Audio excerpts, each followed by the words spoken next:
Sleeve drawing খুব সহজ নিয়মে স্লিভ ড্রয়িং আমরা করতে পারি। দেখুন বন্ধুরা, ভিডিওটি পুরো দেখুন এবং দেখলে আপনি পারবেন, এটি শিওর। দেখুন, এটা লম্বা রয়েছে 5 ইঞ্চি প্লাস 1 ইঞ্চি আমি বাড়তি নিলাম এবং ছাতির মাপ অনুযায়ী আপনাকে আর্মহোলের মাপটি নিতে হবে। এরকমভাবে ভাগ করে দিতে হবে 4 দিয়ে ভাগ করার পর হচ্ছে 9 ইঞ্চি আর 1 ইঞ্চি আমি বাড়তি নিলাম। লম্বাটি রয়েছে 5 প্লাস 1 ইঞ্চি বাড়তি নিয়েছি। এখানটাকে আপনাকে 9 প্লাস 10 ইঞ্চি এরকমভাবে আর্মহোলের মাপ নিতে হবে। দেখুন, এরকমভাবে আর্মহোলের মাপটি নিয়ে নেবেন। তারপরে আপনি দেখুন, এখানে আমি লিখে দিলাম 9 প্লাস 1 ইঞ্চি 10, আর এখানে 6 হয়ে গেল। 5 প্লাস 1, হাফ ইঞ্চি আপনার উপরে সেলাই মার্জিন যাবে, তার জন্য এরকমভাবে ড্রয়িংটি করতে হবে। তারপর এখানে গলায়ের শেপ দেওয়ার জন্য এখানে আপনাকে 2.5 ইঞ্চি 3 ইঞ্চি যেমন স্লিভ থাকে সেই হিসাবে আপনাকে গলায়ের শেপটি দেওয়ার জন্য মাপটি নিতে হয়। লম্বা স্লিভের ক্ষেত্রে আমরা 3 ইঞ্চি 3.5 ইঞ্চি নিয়ে থাকি, 4 ইঞ্চি পর্যন্ত নিয়ে থাকি। এখানে আমি শর্ট স্লিভ করছি, তার জন্য এখানে 2.5 ইঞ্চিতে নিলাম। তারপরে এরকমভাবে একটি আপনি দাগ দিয়ে দেবেন, এরকমভাবে দাগটি টেনে নেবেন। তারপরে আপনাকে নিচের দিক থেকে হাফ ইঞ্চি এরকমভাবে কম নিতে হবে। দেখুন,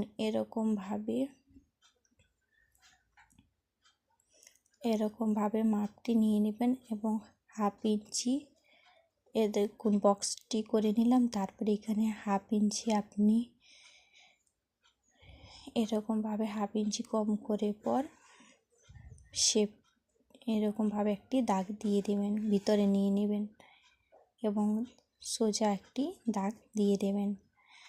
আপনার যেরকম শেপের দরকার, দেখুন এখানে গলায় শেপটি আমরা দিচ্ছি, এখানে আমি 2.5 ইঞ্চি শেপ দিয়েছি। এরকমভাবে আপনি শেপটি দিয়ে দেবেন।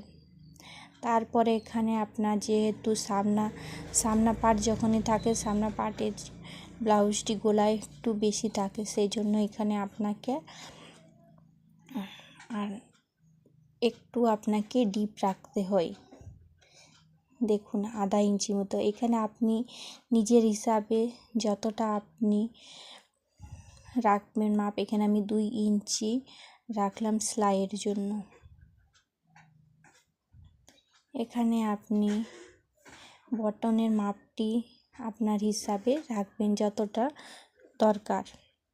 তারপর দেখুন, এখানে আমি শেপটি দিতে হবে, এরকম মাঝ থেকে এইরকমভাবে শেপটি দিয়ে দেবেন, এরকমভাবে টেনে নেবেন আস্তে আস্তে পর।